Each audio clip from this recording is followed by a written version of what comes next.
Good morning, everybody. Welcome to another edition of IndyCar. On Monday, the 8th of July, I'm Gordon Ross. Now, there's four things I need to tell you today.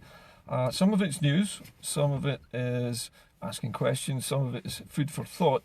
So I'll start with the most basic thing first of all, and that is there going to be a general election soon? I don't know about you, but I just had another election an election form through the door just yesterday, asking how many people were living in the house, how many were eligible to vote. So this is the electoral register.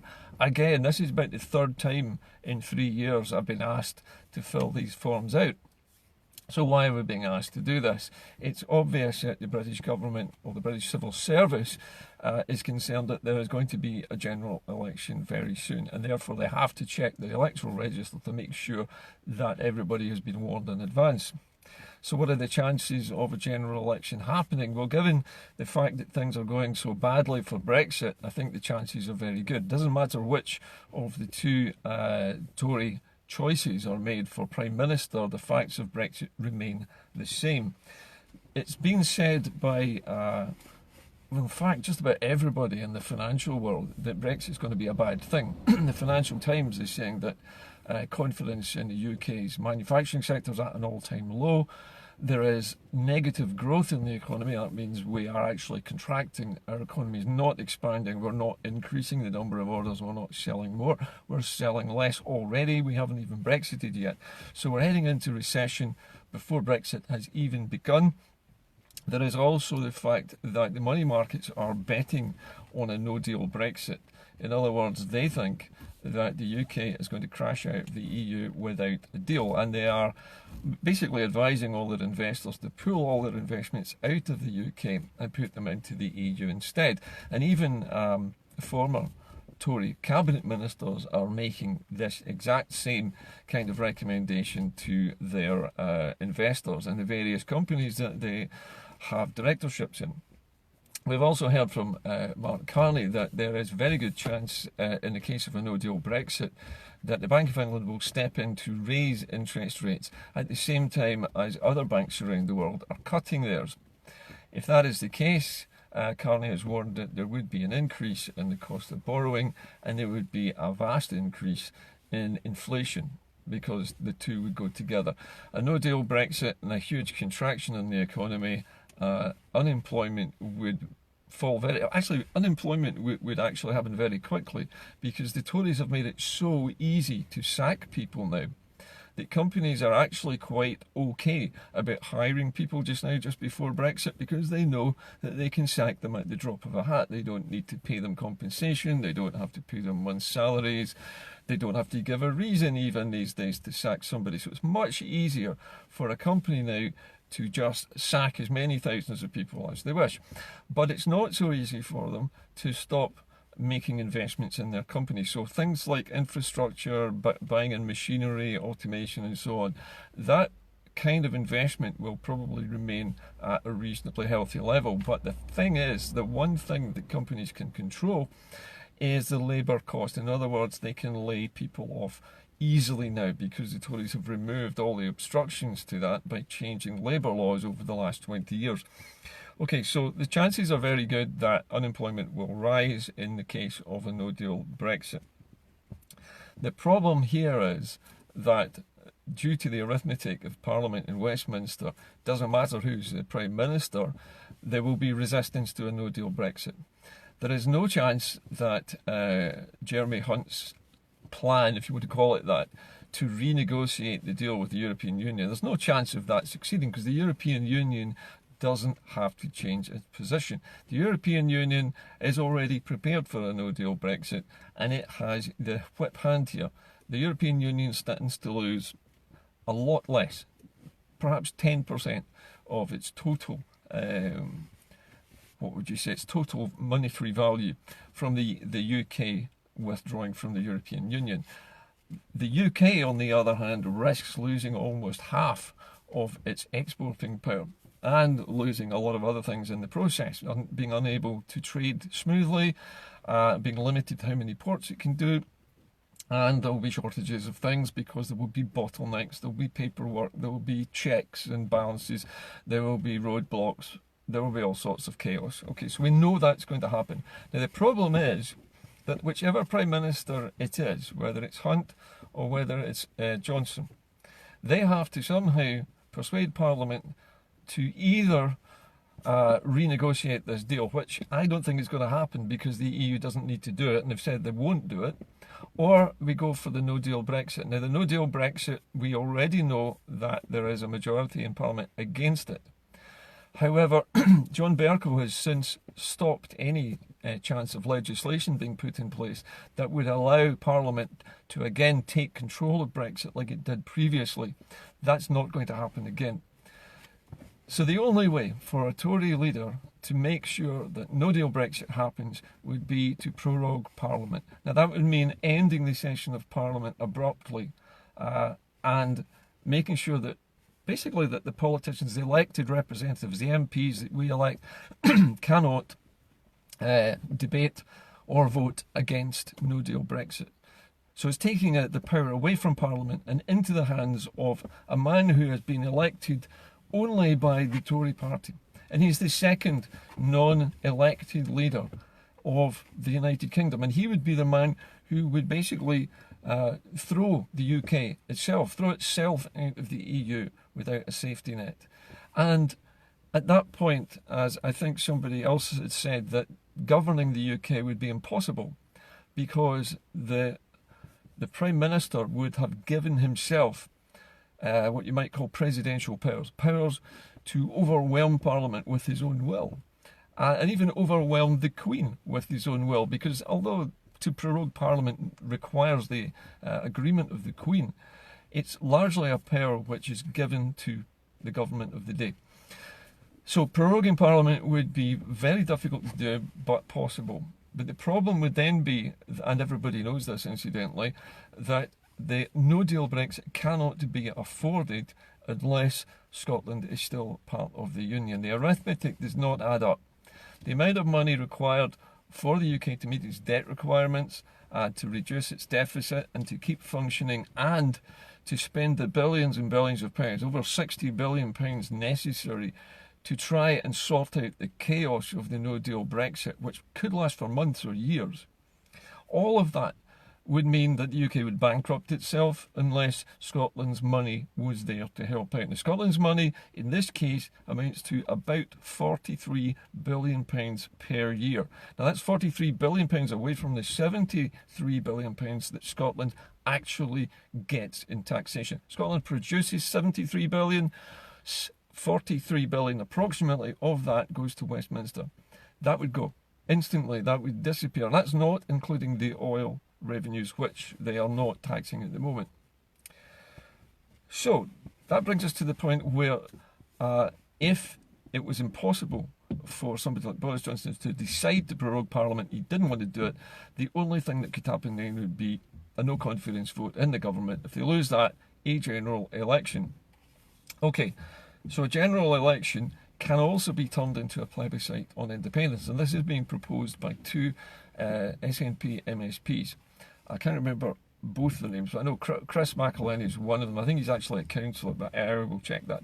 But anyway, it's being proposed by two SNP politicians to be debated at their autumn conference. Now, that would be just before Brexit, and this would give the SNP government the idea of making the general election into a plebiscite on independence, a one-issue referendum built into the election.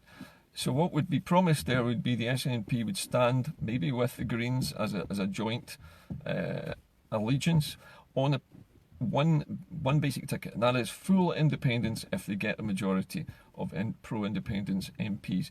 Now, if that's the case, and the projections at the moment look like Scotland would win at least 57 seats, given the current state of the polls, suggests that that would be an easy win for the SNP and the Greens to do that, as long as no vote tampering happens.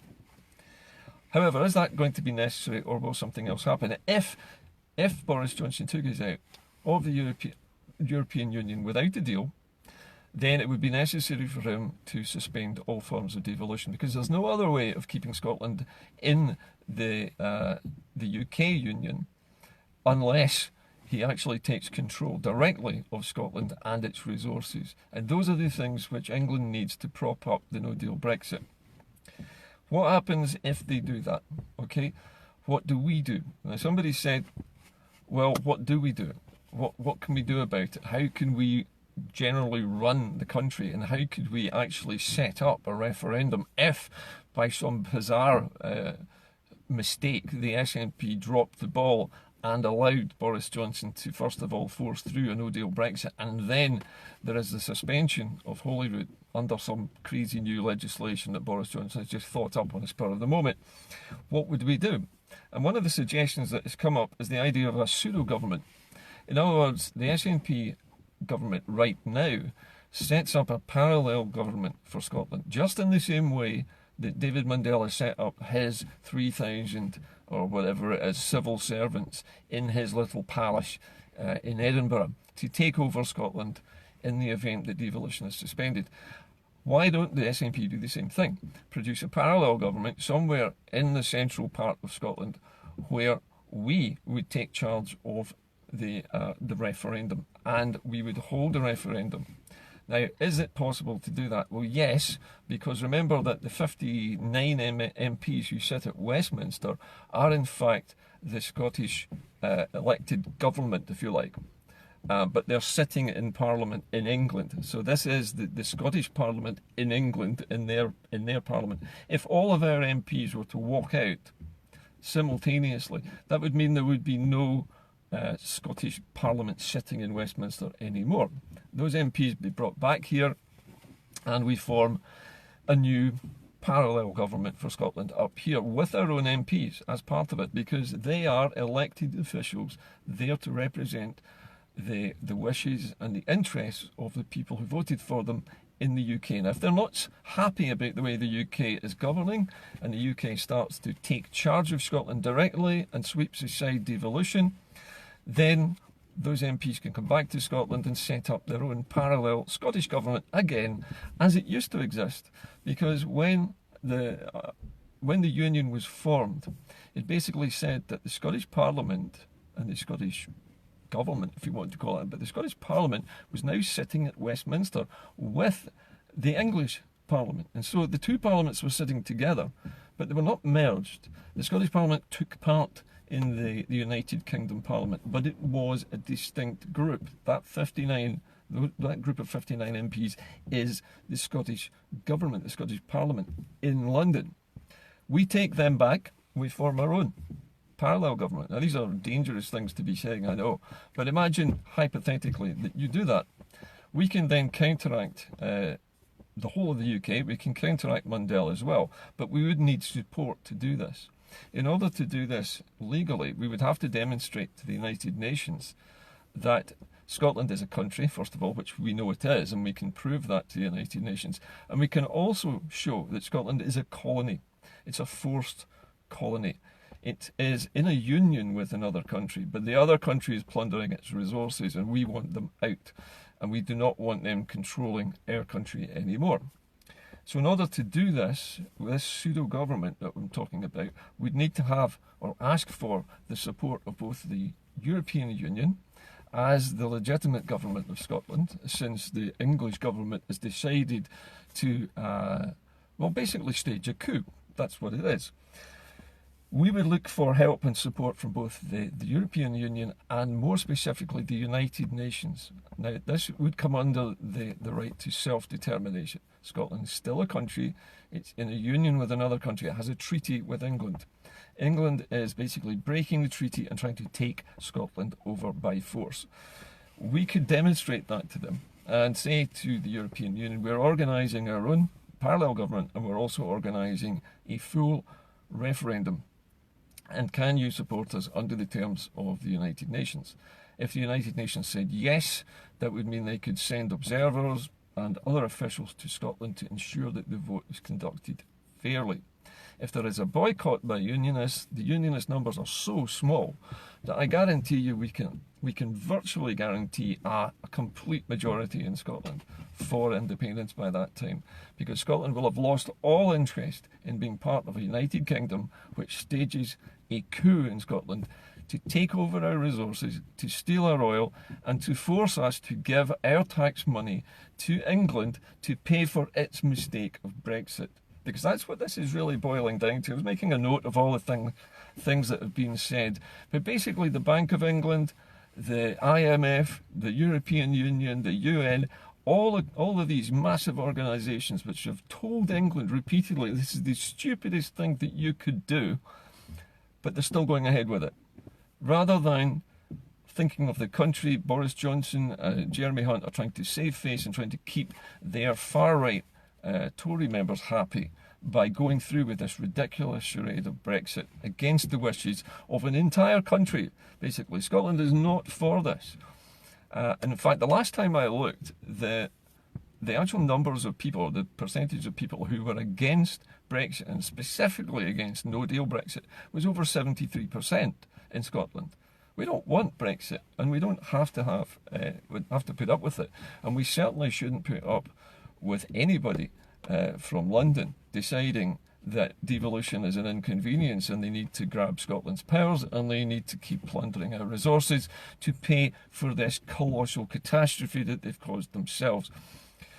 So basically, to kind of round this talk up, what I'm saying here is that if Mundell can do it, then the Scottish Government can do it as well. And that means the Greens and the smaller parties and the SNP should set up their own parallel legislature, ready to go in the event that the British government decides unilaterally to destroy devolution across these islands. Because if it does that, then basically it's declaring an invasion in Scotland. It's saying that Scotland is a property of England, that somehow we are owned by the English state. We're not.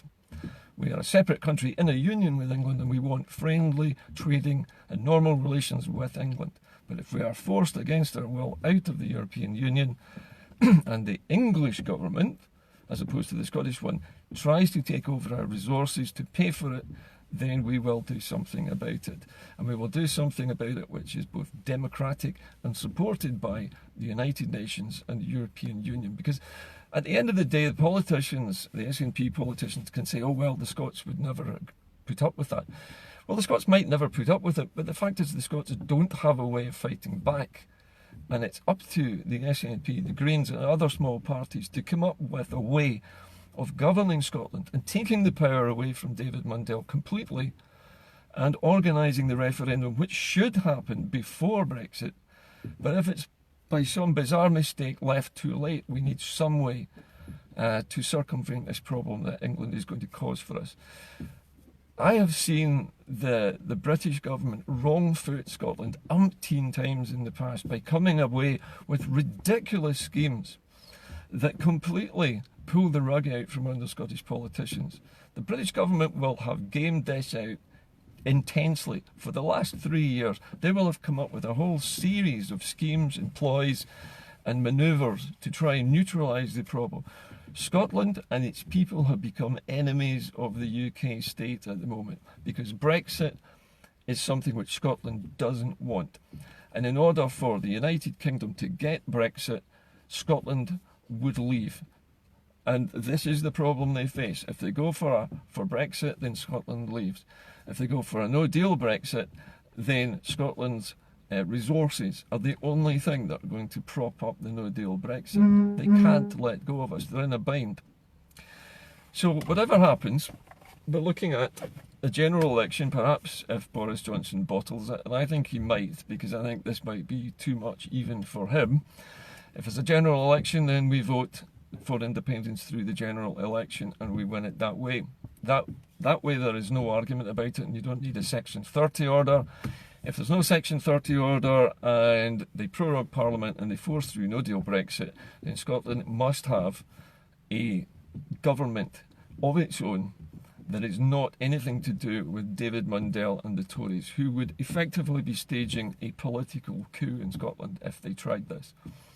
Anyway, these are important things for us to discuss.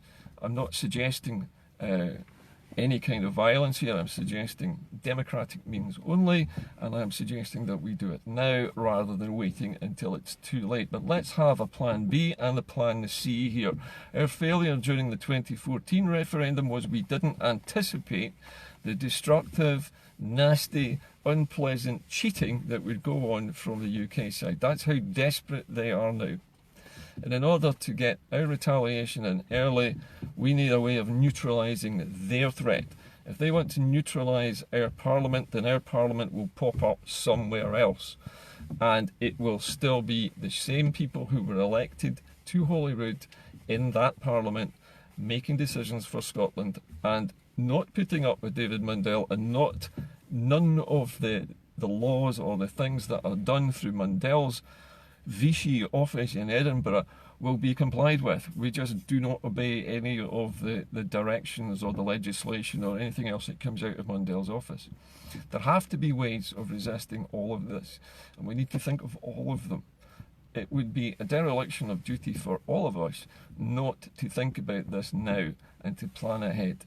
I'm presuming that the SNP has already thought this far ahead, and I'm hoping, if they're listening to this today, that they're considering what I'm saying, that we need to have another place to sit as a government in Scotland, and we need to be prepared to recall all of our MPs from Westminster to form a new Scottish legislature that's legal.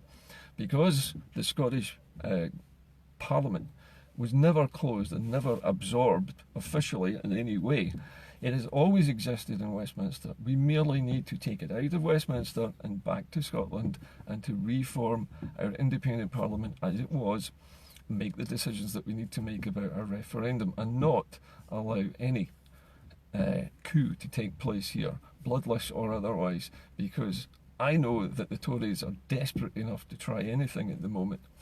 I'm hoping that it comes down to general election and that they will be too frightened to go for no deal Brexit. But we'll see.